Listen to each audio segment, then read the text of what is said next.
dans le mouvement Femmes, Vie, Liberté. Alors, ces trois femmes, j'ai parlé avant le film de Nasrin qui nous inspirait, ces trois femmes nous inspirent notre groupe énormément également.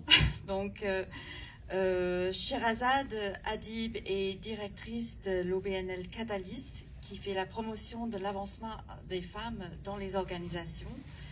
Nima Machouf, que je crois que beaucoup de gens connaissent, Nima Machouf, femme politique, épidémiologie, chercheuse et militante de très longue date, et Hanieh Ziaye, membre de l'Observatoire sur le Moyen-Orient et l'Afrique du Nord de la chaire Raoul Dandurand à l'UQAM, experte de la société civile iranienne dans son ensemble, du mouvement des femmes, des étudiants aux pratiques de l'État iranien et sa politique domestique.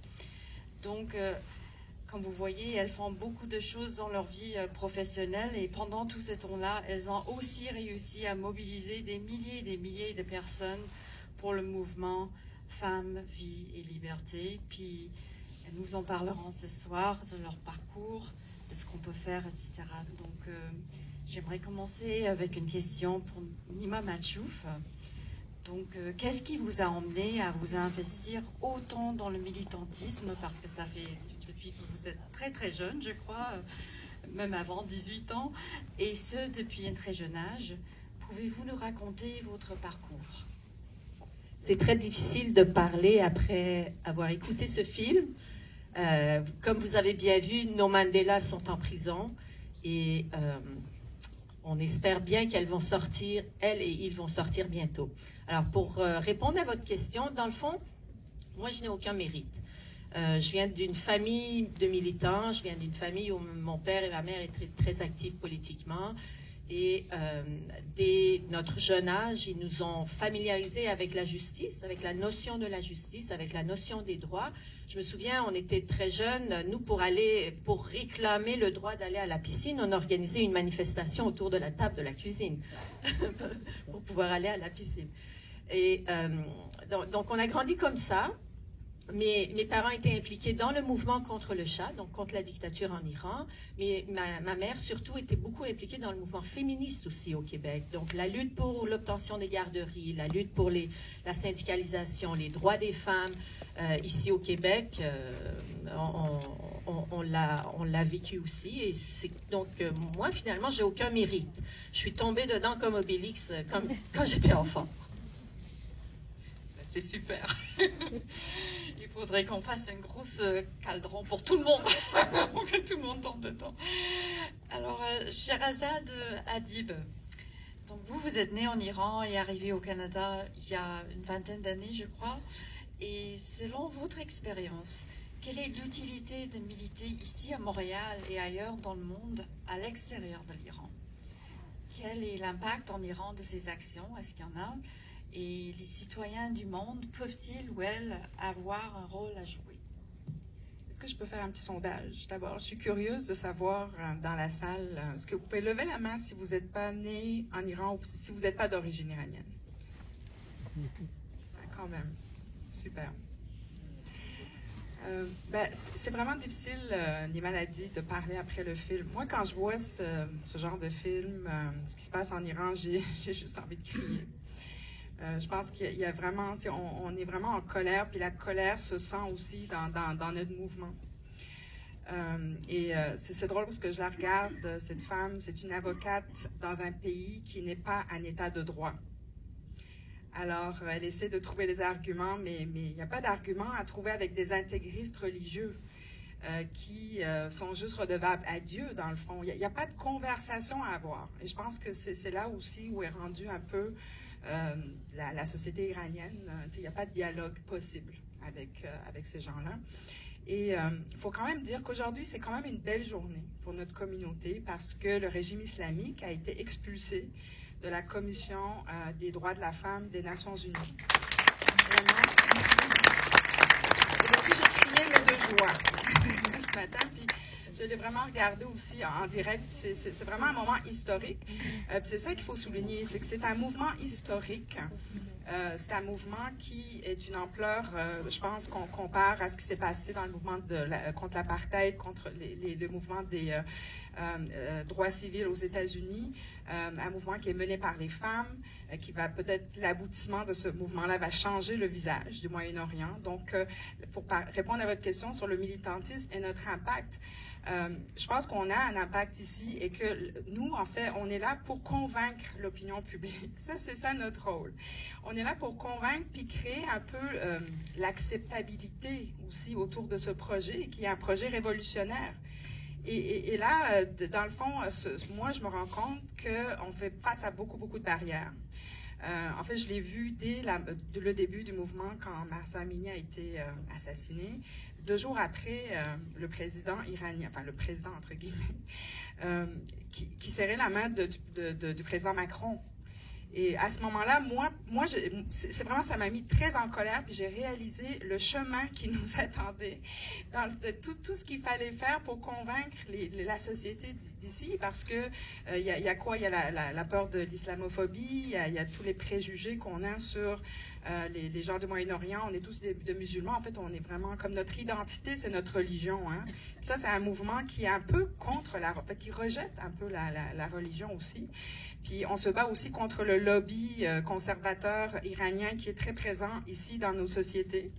Un peu partout, des universitaires, ils ont l'air de nous tous là, mais ils défendent dans le fond le régime, le fait qu'il faut dialoguer avec le régime, tout ça. Donc, oui, on a un rôle à jouer et je pense que notre rôle, c'est ça, c'est de convaincre puis d'aller chercher cette acceptabilité-là pour que, dans le fond, on puisse demander des choses au gouvernement, comme le fait d'expulser les diplomates, geler les avoirs, puis tout ça, là. C'est sur ça qu'on travaille, notre mouvement. Attends, on en parlera plus après, parce que c'est très intéressant, parce qu'on veut faire quelque chose. Donc, Hanieh Ziaye, donc les femmes et les filles d'Iran, on le voit dans le film, utilisent courageusement les médias sociaux aussi, et d'autres outils numériques pour diffuser leur message au monde entier. Alors que les autorités iraniennes et leurs partisans abusent de ces mêmes technologies contre elles, propageant des campagnes coordonnées de harcèlement, d'abus et de désinformation en ligne destinées à les discréditer et à faire taire leurs protestations. Comment la société civile en Iran s'organise-t-elle pour contrer ces violences? Alors, l'espace virtuel c'est notre actualité. Hein. On parle de la génération Z, on parle de la génération 2.0. Et c'est vrai que les Iraniens, que ce soit à l'intérieur ou à l'extérieur, sont très très présents. D'ailleurs, je ne sais pas si vous savez, mais le persan, par exemple, arrive entre la 3e, 4e langue parlée dans le cyberespace. Donc, les Iraniens sont très très connectés. Alors, c'est toute la contradiction dans un pays où on coupe Internet à l'échelle du pays à plusieurs reprises, surtout quand justement il y a des mobilisations, des manifestations. Cet espace virtuel est évidemment à double tranchant parce que, évidemment, on l'a vu, c'était déjà le cas pendant le mouvement vert en juin 2009. Si en fait cet espace virtuel était devenu un outil justement pour diffuser, pour échanger l'information et pour montrer surtout, je pense aujourd'hui, on est dans la continuité de montrer véritablement le visage de la répression iranienne. Et je pense que depuis le mois de septembre, ce qu'on est en train de voir, et c'est peut-être aussi finalement, il ne faut pas non plus donner trop de pouvoir aux réseaux sociaux, mais quand même dans le cas iranien, c'est assez intéressant parce que finalement, à partir depuis ces derniers mois, on voit que l'Iran n'aura plus jamais la même image. On ne va plus regarder, je pense, et ça c'est une question que je pose aussi, je pense, à l'audience, et surtout les personnes, les non-iraniens, on ne regarde plus l'Iran comme avant. Nasrin Sotoudeh, dans ce documentaire, ça a été souligné, le fait de dire finalement qu'il faut vraiment séparer une société civile, vous voyez, composée d'avocates, de militants, de militantes, d'artistes, des défenseurs de droits humains face à une société, face à un État islamique. Et évidemment, pourquoi ça a double tranchant? Parce que si ces sociétés civiles utilisent ces réseaux sociaux pour diffuser, pour essayer d'échanger leurs informations, on voit aussi que, évidemment, les autorités iraniennes aussi sont très présentes. La plupart de ces dirigeants tweetent, ils ont des pages Facebook, ils utilisent aussi ces outils comme étant un outil de propagande. On a vu aussi que de quelle manière ils essayent aussi, ils avaient lancé par exemple la campagne en 97, j'enregistre mon blog. Ils avaient invité justement les jeunes Iraniens à enregistrer leur blog, justement à des fins de contrôle et de surveillance. On avait vu aussi des jeunes Iraniens en 2014 faire un clip sur la chanson Happy de William Farrell. Et on a vu que ces 6 jeunes Iraniens ont été condamnés assez rapidement. C'était aussi une manière pour les autorités iraniennes de dire on vous surveille, on vous regarde. Ils créent aussi des faux profils Facebook. Ils infiltrent des groupes. Donc vous voyez finalement, les réseaux sociaux leur servent aussi d'outils de contrôle, comme à la fois ils contrôlent l'espace public et l'espace privé. Là, l'État iranien, évidemment, s'est organisé aussi pour, si vous voulez, créer, en fait, d'en faire aussi un outil de surveillance et de contrôle. Mais ce qu'on peut dire, et je reviendrai au terme résistance parce que je pense que c'est un mot-clé pour moi, je pense aussi que finalement l'espace virtuel est devenu aussi un espace de résistance. Finalement, ce qu'on ne peut pas forcément faire dans l'espace public ou dans l'espace privé, on le retrouve de plus en plus dans l'espace virtuel, et ça c'est depuis un certain nombre d'années, c'est pas quelque chose de nouveau non plus. Nima Machouf, récemment, le régime a annoncé la fin de la police des mœurs, une mesure jugée peu convaincante par la grande majorité d'observateurs. Est-ce tout de même un signe d'une certaine fragilité du régime? En même temps, les autorités emploient des moyens de répression de plus en plus brutaux. L'exécution des manifestants Mohsen Shekari et Majid Reza Ranavard, qui viennent d'arriver, et la condamnation à mort d'une vingtaine d'autres manifestants étant les derniers exemples. Dans le contexte d'une telle brutalité, existerait-il une mesure ou une réforme qui pourrait convaincre la population? Aucune. Aucune, et les gens sont très très clairs dans la société. Quand on voit au début, c'est vrai qu'au début ça a commencé par la mort de Mahsa Amini. Ils ont tué Mahsa parce qu'elle ne portait pas son voile. Pourquoi elle ne portait pas son voile? Mahsa Amini n'était pas une militante des droits des femmes, n'était ni une militante des droits humains. C'était une jeune fille qui ne croyait pas au voile.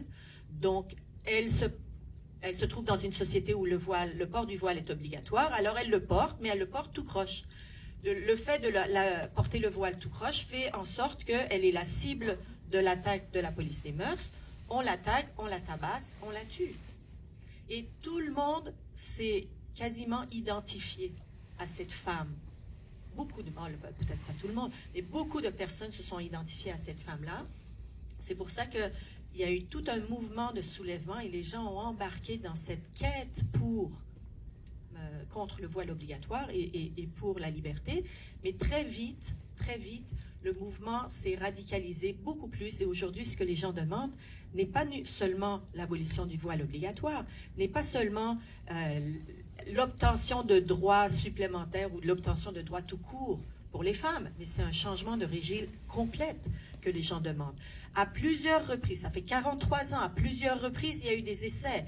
Les gens ont essayé les réformes, les gens ont essayé des demandes particulières, mais à chaque fois, ça a été une fin de non-recevoir, arrestation, brutalité, massacre, fois après fois. Et aujourd'hui, les gens ne retourneront plus dans la rue. Comme ça vient d'être dit, on ne retournera plus à l'Iran d'avant. Comme l'image de l'Iran qu'on a de l'extérieur ne sera plus jamais la même image. Et malgré la brutalité, malgré le fait qu'ils ont déjà tué au-delà de 500 personnes dans les manifestations, malgré le fait qu'ils ont déjà arrêté au-delà de 15 000 personnes à partir des manifestations, qui sont en prison, malgré le fait que le Parlement iranien a demandé à ce que toutes les personnes manifestées soient passibles de peine de mort, et malgré le fait qu'ils ont commencé à exécuter les personnes détenues, les gens sont dans la rue. Les gens, c'est un acte de terreur du gouvernement, le fait de tuer, d'exécuter des prisonniers politiques. On vous exécute parce que vous avez manifesté, on s'entend? on vous exécute, on vous enlève la vie parce que vous avez osé manifester dans la rue. Normalement, ça devrait causer de la terreur. C'est pour ça que le gouvernement le fait, pour que les gens retournent à la maison. Mais chaque personne pendue, chaque personne arrêtée augmente la rage, augmente la colère, et les gens continuent la bataille. Donc, les gens ont réalisé que les réformes ne sont plus... C'est pas ça qu'ils veulent. C'est pas assez. Ils n'arriveront pas à leur fin. Ils n'arriveront pas à acquérir la liberté avec les réformes. Et c'est pour ça qu'ils veulent un changement complet de régime, demandent la démocratie, ils demandent un régime laïque, et ils ne vont pas retourner à la maison. Je ne sais pas si j'ai répondu à votre question. C'est excellent. Oui. Oui, un changement de régime. Enfin, et ce que me rappelle, j'ai oublié de dire au début des questions, on a quelques bénévoles du groupe ici, je ne les vois pas, mais il y avait des pétitions qu'on devait circuler en fait pendant qu'on parle, parce qu'une de ces pétitions-là, c'est justement à propos de ces exécutions. Ça, je crois que c'est jamais vu. Enfin, c'est épouvantable. Dans ma vie d'amnistienne, et ça date maintenant, j'ai jamais vu ça. À chaque matin, on a peur de se réveiller, oui, parce qu'on veut pas voir le nom de la personne qui a été exécutée. C'est vrai. Et puis je le vois dans mon Facebook à chaque stop execution. Ok, un autre. Et c'est vraiment. Mais c'est justement pour ça que c'est très important. Ce que nous on fait ici à l'extérieur de l'Iran est extrêmement important. Comme vous l'avez mentionné, il y a des pétitions qui circulent. À l'extérieur aussi, il y a des pétitions qui circulent. Une des stratégies que les Iraniens ont trouvé depuis hier, ça a commencé, c'est très très jeune, depuis hier, c'est le parrainage des prisonniers politiques. Ils demandent aux parlementaires, chacun dans son pays, demande aux parlementaires du pays de parrainer un ou une de ces personnes qui sont en prison et qui ont reçu la peine de mort. Donc, cette campagne a été lancée au Canada aussi, ça a commencé aujourd'hui. Vous pouvez appeler, vous pouvez écrire à vos députés fédéraux surtout, vous pouvez les interpeller pour voir si eux aussi ils ont parrainé un ou une prisonnière politique en Iran. C'est symbolique, mais tous ces symboles comptent, et c'est l'accumulation de ces pressions qui va faire en sorte que peut-être on va sauver des vies.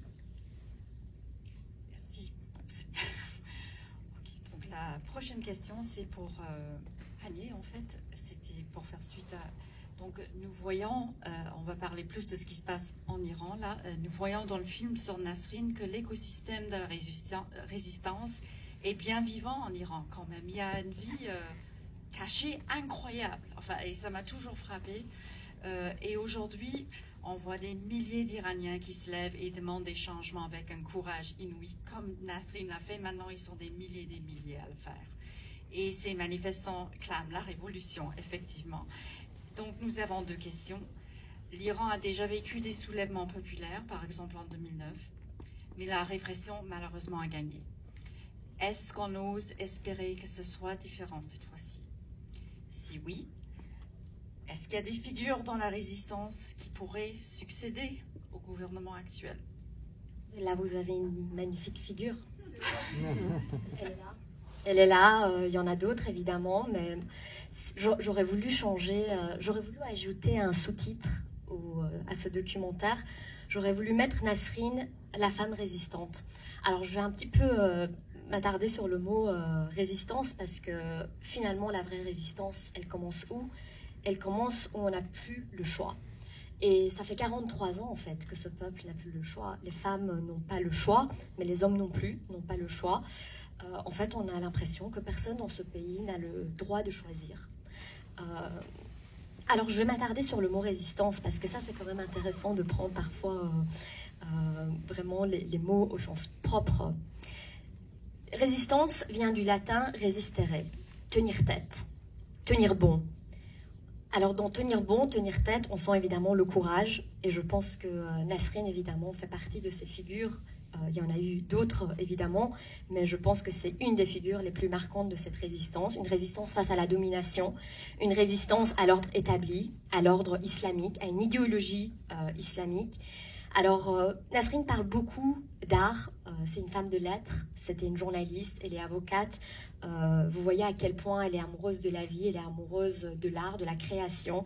Elle-même parlait de l'art dans le documentaire comme étant une source d'inspiration. Dans beaucoup de mes recherches, une notion m'a beaucoup intéressée, et quand je travaillais sur l'Iran, et surtout à travers les mouvements de protestation et les mouvements de résistance, je voyais une notion qui émergeait énormément, c'était la résistance créative. Finalement, comment cette résistance se trouve au cœur de la création esthétique, musicale, poèmes, films, peinture. Vous savez, l'Iran est un pays de poètes, l'Iran est un pays de culture. Alors, finalement, on se rend compte que Deleuze le disait, créer, c'est résister. C'est une population créative, c'est une résistance créative, et aujourd'hui, on voit que cette résistance s'organise. Vous avez le collectif des femmes, vous avez vu, on a parlé, Nasrin Sotoudeh a parlé, a souligné la campagne d'1 million de signatures. Voilà là une belle résistance qu'il faut souligner. 1 million de signatures étaient donc contre les lois discriminatoires contre les femmes. Ça a été souligné dans le film. Il faut aussi souligner, évidemment, au-delà de Nasrin et peut-être autour de Nasrin, le travail de toutes les femmes juristes. On a vu ici Shirin Ebadi, mais il y a également Mariam Gizekol, il y a aussi Shadi Sadj. Il y en a tant de femmes juristes qui ont tenté, ou en tout cas, même si c'est très difficile, comme le disait Sherazade, dans un état de droit, comment finalement défendre le droit et comment utiliser l'outil juridique. Mais on voit que ces femmes ont tenté d'utiliser finalement l'outil juridique pour tenter d'améliorer la condition des femmes en Iran. Alors dans cette résistance, vous avez aussi évidemment les mouvements des étudiants, qui est vraiment à souligner. Vous avez aussi, il y a quelques années, c'était les mercredis blancs, qui étaient contre le port du voile obligatoire. Vous avez aussi toute la classe ouvrière en Iran, tout ce qui touche la manufacture. Là, on voit aussi, ce qui est intéressant, c'est que ce mouvement, évidemment, transcende les groupes d'individus. Vous voyez qu'au niveau de la pétrochimie, du pétrole, les manufactures de sucre, on a toute cette classe ouvrière qui s'organise. On a aussi le corps enseignant, on a aussi le milieu médical. On voit maintenant des médecins, des infirmières prendre la parole, en plus évidemment du milieu artistique et culturel. Et ça se traduit comment aujourd'hui en Iran, cette résistance? Elle se traduit aussi par une grève générale. La dernière, c'était aussi au mois de décembre, le 5-6 décembre. On a vu à nouveau une grève générale à l'échelle du pays. Donc vous voyez finalement, cette résistance, pour moi, elle est en train de naître à travers différents groupes d'individus. On est en train de s'organiser. Et finalement, c'est peut-être là, j'ai envie de dire, c'est peut-être... je suis un peu émue, je suis désolée. En tout cas, voilà, je terminerai sur le mot résistance. Mais si vous me permettez, je vais rapidement lire un petit passage. Ça va un petit peu... Et en fait, j'ai envie de lire ce petit passage qui vient en fait d'un mouvement étudiant. Peut-être certains connaissent Die Weiße Rose, la rose blanche. C'était un mouvement étudiant qui luttait contre le nazisme pendant la Seconde Guerre mondiale, mais je trouve que ce passage, pour moi, est très proche de l'actualité iranienne. Résister, dans le vrai sens du mot, est un défi pour chacun de nous. Résister, c'est regarder attentivement là où les autres ferment les yeux. C'est rester vigilant, sensible, garder sa conscience aiguisée, avoir la volonté ferme de comprendre, de ne pas se laisser mener, savoir dire non, savoir tenir bon. Cela suppose aussi la résistance contre la paresse de l'esprit et l'indolescence du cœur. La résistance contre la tentation de se cacher et d'éviter les conflits. Je trouve que c'est une belle manière de résumer ce qu'on est en train de voir en Iran. Magnifique, merci.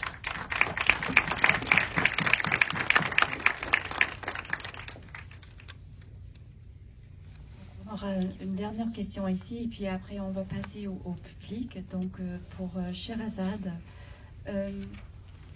sentez-vous, puis tout en fait, sentez-vous appuyé par vos concitoyens canadiens québécoises, et qu'est-ce qu'on peut faire pour mieux soutenir le peuple iranien ici et en Iran? On a eu quelques pistes, mais on en aimerait d'autres. Oui. Ben, moi, je reçois beaucoup de mots de support, mais c'est toujours en privé. Dans mon réseau, beaucoup de personnes dans le milieu des affaires, là, c'est un peu plus dans le milieu où moi je travaille.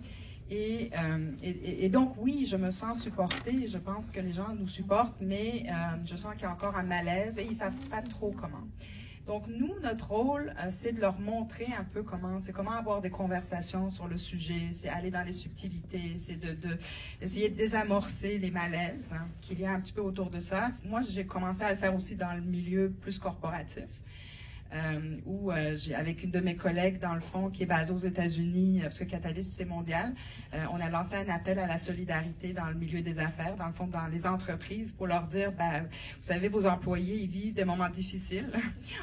On a vraiment de la difficulté à se concentrer, on suit les nouvelles, des enjeux de santé mentale, tout ça. Donc, minimalement, moi, je m'attends à ce que les entreprises supportent leurs employés. Comme les entreprises l'ont fait aussi pour l'Ukraine et tout ça, là, je veux dire, c'était la même chose. Donc, c'est ça là. Mais dans le cas de l'Ukraine, on n'avait pas à convaincre autant.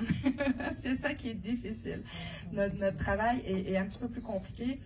Et moi, je vois vraiment comme une grande mobilisation. C'est dans mes rêves, là. Tu sais, j'imagine. Tout le monde doit condamner ce qui se passe en Iran, tout le monde.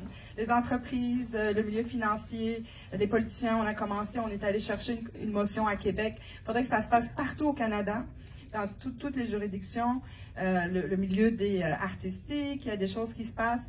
Je pense que il faut, si on veut vraiment, comme créer un mouvement mondial pour isoler totalement l'Iran, puis faire les demandes colossales qu'on a à faire pour que ce régime-là tombe.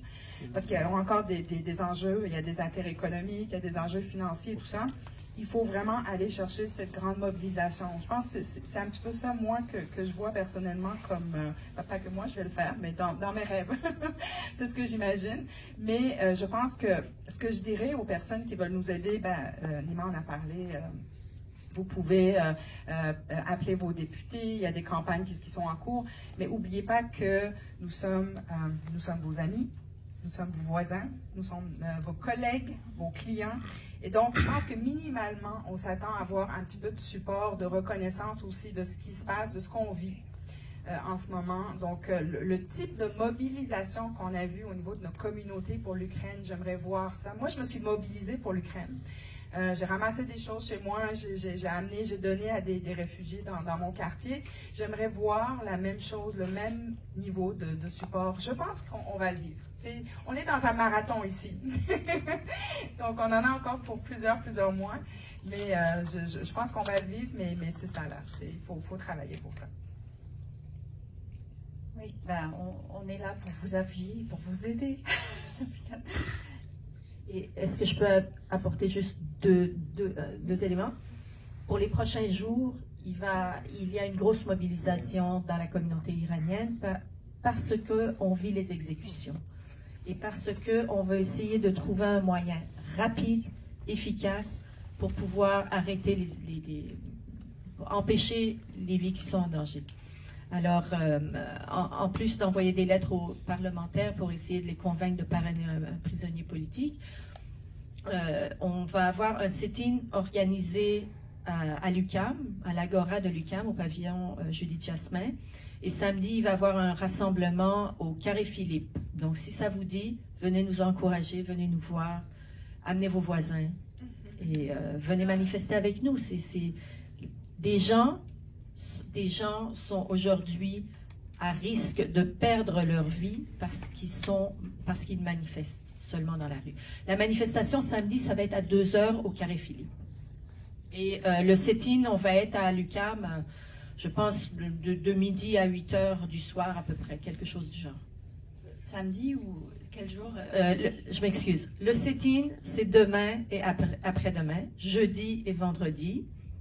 Le rassemblement, c'est samedi au Carré Philippe, à 2h.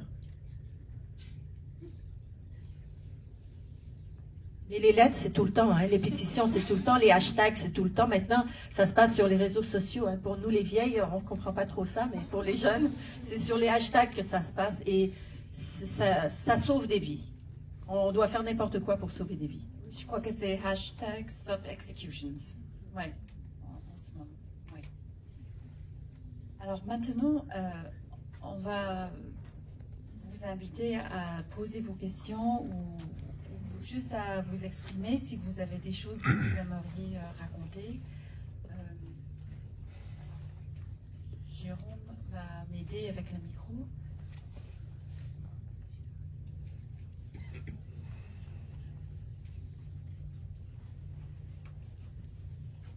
Alors, est-ce qu'on a... Oui.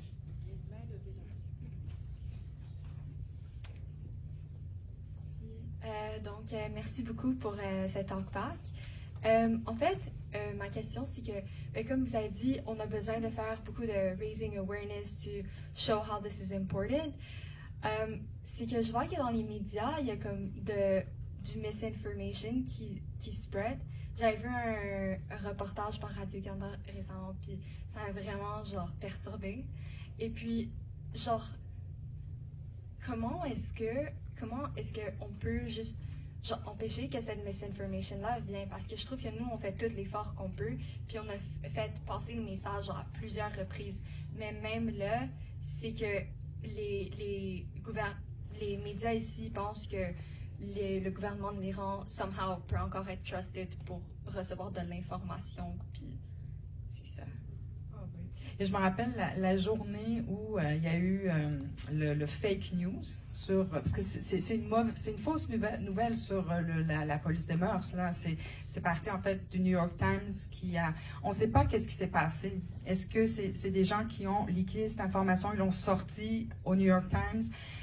Mais il y a des gens qui ont été manifestés devant le New York Times parce que c'était une fausse nouvelle, puis elle est encore là, tu sais, puis Radio-Canada, ça a été repris. Fait que moi, personnellement, j'ai passé ma journée avec une autre personne sur Twitter à écrire à tous les journaux, puis de leur dire c'était, puis finalement, il y a eu des analyses qui ont été faites par la suite pour dire que, mais c'est le lobby dont je parlais tout à l'heure. Hein. C'est une de nos barrières en ce moment, c'est qu'on se bat contre les lobbies du régime qui sont là, qui sont institutionnalisés et qui sont des personnes parfois reconnues. Il y en a beaucoup aux États-Unis qui sont invitées dans les médias, qui font et ces gens-là, leur travail, c'est ça dans le fond. C'est d'amener la désinformation. Donc moi, ce que j'avais parlé avec un journaliste, mais bon, c'est Iranienne qui parle plus avec les journalistes, mais j'avais dit, prenez au moins le temps d'appeler la diaspora iranienne quand vous avez une nouvelle pour confirmer. Parce qu'ils auraient dû faire ça quand ils ont sorti la nouvelle sur la police de la moralité. Et il faut fouiller, il faut contre-vérifier. Tu parlais tout à l'heure du fait que les journalistes internationaux se fient sur les médias iraniens. Moi, je lis les médias iraniens des fois, justement pour voir entre les lignes qu'est-ce qu'ils veulent dire, qu'est-ce qu'on pourrait trouver. Des fois, on peut trouver de l'information entre les lignes, les discordances entre les différentes sources d'information en Iran. Mais c'est vrai, c'est très dur. Charles Sott l'a expliqué très bien. On fait face à un lobby qui veut donner de la contre-information. Et même cette histoire de la police des mœurs, en fait, ça a été jasé en Iran aussi, ils en ont parlé aussi, mais finalement, ça ne donnait rien. Ils changeaient le nom d'un organisme, puis finalement, ils disaient, de toute façon, c'est l'appareil judiciaire qui va s'occuper de la tâche de la répression dans la rue. Donc, ça ne changeait absolument rien, ça ne faisait absolument aucun changement au quotidien des gens, et surtout, peut-être ils ont tenté de calmer le jeu, mais ça n'a pas passé en Iran. Les gens n'ont pas mordu à l'hameçon, ni en Iran, mais surtout pas en Iran. À l'étranger, oui, mais surtout pas en Iran. En fait, je voulais d'abord vous remercier pour tout ce que vous faites pendant cette période-là, à l'extérieur de l'Iran. Je prends le temps pour vous féliciter pour tout ce que vous avez fait au Parlement, ici au Québec, la motion que vous avez pu amener en avant et approuver par toutes les parlementaires du Québec. Là, en fait, j'ai une question par rapport à toutes nos activités. Dans tout ce qu'on est en train de faire ici au Québec ou au Canada, on essaie de demander au gouvernement canadien de nous accompagner et les Canadiens nous accompagner. Mais ce que je trouve manquant, c'est les demandes directes internationales de l'ONU. Le 24 novembre passé, ils ont ouvert une enquête pour voir qu'est-ce qui se passe à l'intérieur de l'Iran. Malgré toute l'information qui se passe mondialement, de quoi ils attendent comme résultat de cette enquête. Là, il y a des exécutions des jeunes il n'y a pas de mots à décrire la douleur qu'il n'y a pas de traitement à vie. Et en fait, je sais qu'il y a beaucoup d'Iraniens qui vont aller à Ottawa cette fin de semaine pour faire des grèves de faim et rester dans le froid extrême pendant des heures et des heures. Mais j'aimerais proposer qu'on demande vraiment cette question claire au organisme national ONU, le droit de l'homme, en fait l'organisation des droits de l'homme, de quoi il attend de cette enquête. Qu'est-ce qui lui manque? Qu'est-ce qui manque pour eux pour approuver que tout ce qui se passe en Iran, finalement, c'est injuste et que c'est sauvage et que c'est le droit de chaque personne qui est violée quotidiennement et tout. Donc, je pense que ça manque dans toutes nos interventions depuis 24 novembre. Donc, voilà, c'est une proposition. Merci encore. Alors, je vais faire une tentative de réponse, mais elle ne sera vraiment pas exhaustive. En fait, il ne faut pas... Moi, j'inverserai un peu votre question. Je ne pense pas qu'il manque des informations ou que les informations ne sont pas complètes ou qu'on manque d'informations. Maintenant, avec justement les réseaux sociaux, et puis aussi, il y a aussi tout le travail du militantisme qui se fait en Iran. Il y a aussi les avocats. On arrive quand même à avoir des sources, et justement, le croisement des sources nous permet d'arriver à une certaine... En fait, finalement, la somme des subjectivités nous parvient quand même à arriver à une certaine objectivité. Je pense que ce n'est pas là que pose le problème. Le problème, c'est peut-être même la structure même des Nations Unies. Vous avez sur le Conseil de sécurité, vous avez deux États qui sont la Chine et la Russie. Évidemment, de manière claire et nette, ces pays, d'une manière directe et indirecte, montrent leur soutien à l'Iran. Revenons sur le vote qui a été voté aujourd'hui. Moi, ce qui m'a surpris, c'est les pays qui étaient... Il y a eu 16 abstentions et il y a eu quand même 8 pays qui étaient contre ce vote. Et parmi, c'est bien 8 pays, il y a eu 16 abstentions. C'est plutôt... Moi, en fait, ce n'est pas les pays qui ont voté pour, parce que finalement... ça allait couler un petit peu de source. Ce qui était très problématique, et j'étais un peu choquée, c'était de voir vraiment le nombre du 16 abstentions et les 8 pays contre. Et dans ces pays contre, il faut savoir c'est qui ces pays-là. Pourquoi ils ont voté contre? C'est quoi leur intérêt? Il y a énormément de contrats économiques avec l'Iran. Vous savez, même des pays comme la France et l'Italie ont signé des contrats, que ce soit dans le milieu du transport, que ce soit dans d'autres types de contrats. Il y a des enjeux économiques, il y a des enjeux financiers.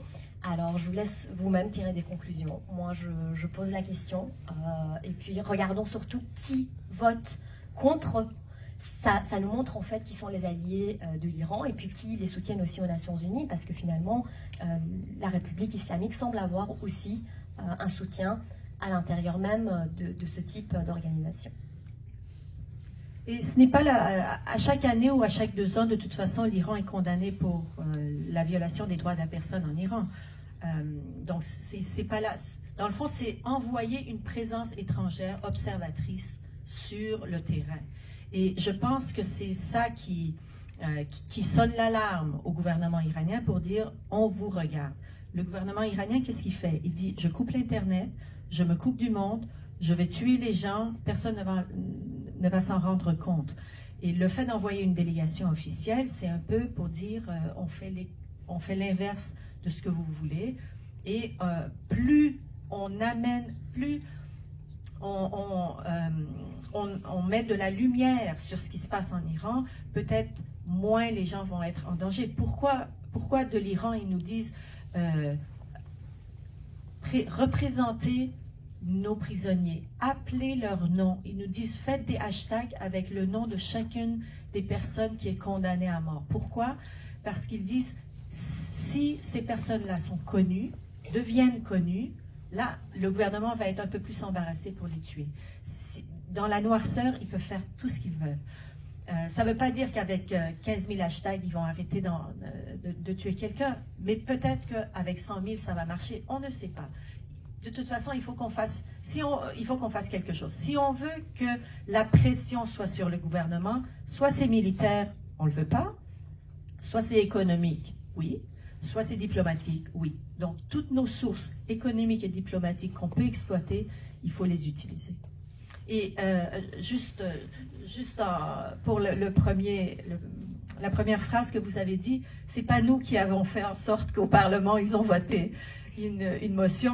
Nous, on était là aussi, mais justement, ils nous l'ont dit, c'était important, les démarches qu'on a fait auprès des parlementaires au Québec, c'était très important.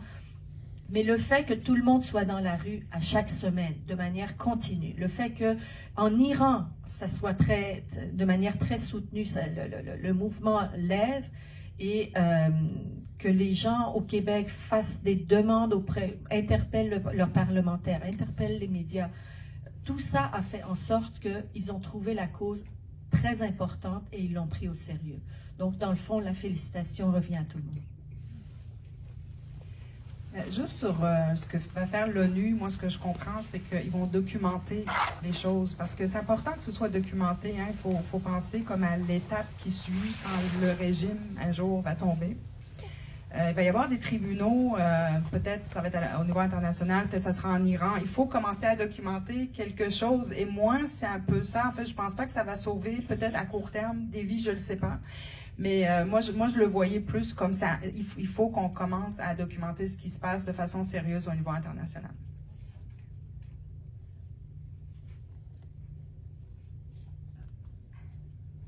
On va peut-être prendre une dernière question et puis...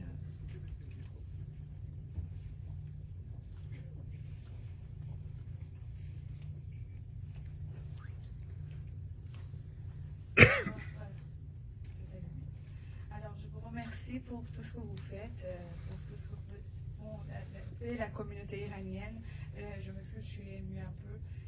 Je tremble quand je parle. Je m'excuse tout d'abord. Et puis, vous avez corrigé que la police de mœurs n'est pas abolie en Iran. Ça existe toujours et ils ont démenti dans la télévision nationale. Alors, moi, j'ai écrit pour ne pas oublier ce que je voulais dire. Parrainer est important. Parrainer les prisonniers est vraiment très important. Peut-être pas pour les pays, ça peut être symbolique pour les pays étrangers que l'Iran, mais c'est parce que c'est reconnu en Iran. C'est reconnu par la République islamique. Alors, si vous essayez de demander à vos députés de parrainer les personnes qui sont dans les prisons, si le gouvernement de la République islamique prennent une décision ou donnent un verdict contre ces personnes, ils doivent mettre au courant les parrains et les marraines, on doit dire. Alors, s'ils décident d'exécuter ces gens, ces parrains et ces marraines peuvent demander aux tribunaux internationaux et peuvent poursuivre en justice le gouvernement iranien. Alors c'est très important de demander à vos députés de parrainer ces personnes. Et juste mon expérience à moi à l'UQAM, parce que j'étudie dans cette université, alors quand j'ai parlé du film Persepolis, je ne sais pas si vous l'avez vu ou non, alors quand j'ai... l'un de mes projets était de parler de ce film. Alors, quand j'ai parlé de ce film, j'ai eu quand vous aviez, Madame Adib, quand vous avez parlé qu'on a un long chemin à mener pour changer les pensées dans les sociétés internationales. Quand j'ai parlé de hijab, qu'est-ce qu'il fait, comme dit Nasrin aussi dans son film, ils peuvent mettre... ce petit foulard sur notre tête, comment ils font pour le mettre? J'ai eu des réponses qui m'ont vraiment touchée, mais pas touchée un sentiment positif, mais c'était négatif parce qu'il disait, quand tu montres ce film dans une université, tu veux dire que tout est noir en Iran. Je dis, mais oui, c'est comme ça, tout est noir en Iran. Pour nous, les femmes, tout est noir. Parce qu'ils nous obligent. Peut-être, quand je suis montée dans l'avion pour venir ici, 99,19% des femmes ont enlevé le voile. Alors, c'est-à-dire, ils sont contre peut-être qu'ils sont musulmanes, mais ils sont contre le voile obligatoire. Alors, il faut prendre ça au sérieux. Et c'est ça, je vous remercie encore. Et j'essaie d'être présente sur les plateformes. J'essaie c'est vrai que j'ai une petite communauté sur Instagram, mais j'essaie de propager les bonnes informations, en tout cas, les informations qui sont correctes. Merci à vous. Merci pour ce beau témoignage. Je pense qu'on est tous émus, en fait. L'émotion nous traverse tous, mais vous voyez, dans la noirceur la plus profonde, il y a énormément de lumière. Nasrine, pour moi, est une femme... et c'est ce qui est en fait bouleversant, c'est de voir que dans cette noirceur, elle est tellement solaire. Je ne sais pas si vous avez eu ce sentiment, je l'ai trouvé, mais elle a un humour. C'est incroyable. Elle utilise l'humour. Et on ne se rend pas compte que cette femme, elle a tellement vu de choses, elle a vu tellement de cas, elle a vu tellement de noirceur. Elle-même a vécu la prison, elle-même a connu en fait l'enfer. Et malgré tout, vous voyez à quel point son regard porte l'amour, la lumière. Je la trouve très solaire en fait. Et quand on vous dit que l'Iran est très noir, oui, peut-être que l'État est un État très noir, mais moi je pense que les Iraniens sont très solaires et je trouve que grâce à leur créativité, grâce à leur humour, grâce à leur poésie, voilà, la lumière va sortir de cette noirceur. Ce sera ce qu'il faudra leur répondre la prochaine fois.